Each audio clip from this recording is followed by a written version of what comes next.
But how about a brief synopsis of the 870 pages that was the Big Beautiful Bill Act? I would say that the Big Beautiful Bill Act has made it so that you really can't ignore tax planning. I think that prior to really the first Trump administration, the way that we handled our taxes had not changed in a radical way for a very long time. So, maybe there would be some slight increases in the percentages that you pay, but the structure of how you file your taxes was not that different. This is now the second time that the Trump administration has released something that says, oh no, like you really, really have to pay attention.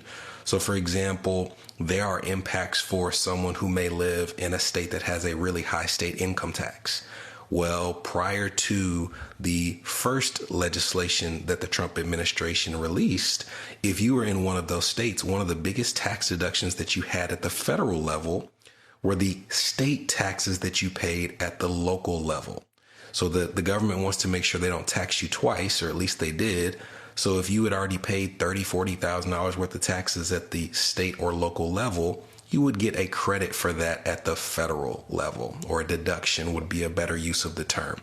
Well, now there is a limitation for how much you can claim at the state and local level, but there are ways around it, right? So for a very few number of years, you can claim up to $40,000 of state and local taxes.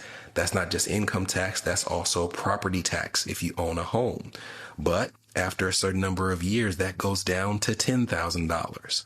But you also, if you're a business owner, can have something called pass-through entity taxation, where you structure your business in a certain type of way so that you pay all of your state and local taxes at the business level, and it gets around that exception at the income individual level.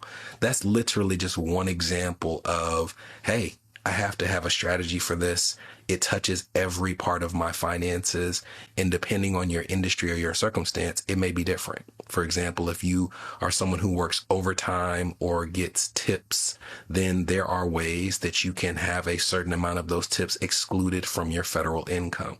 So there's a lot in the bill. I would say the best way to summarize it is you need to, if you didn't already, have a working knowledge of tax, and at least be dangerous enough to know when you shouldn't be doing the TurboTax, right? Like, hey, I actually need to talk to a tax professional because the wrong move could either cost me a lot of money or I missed out on saving a lot of money. Right.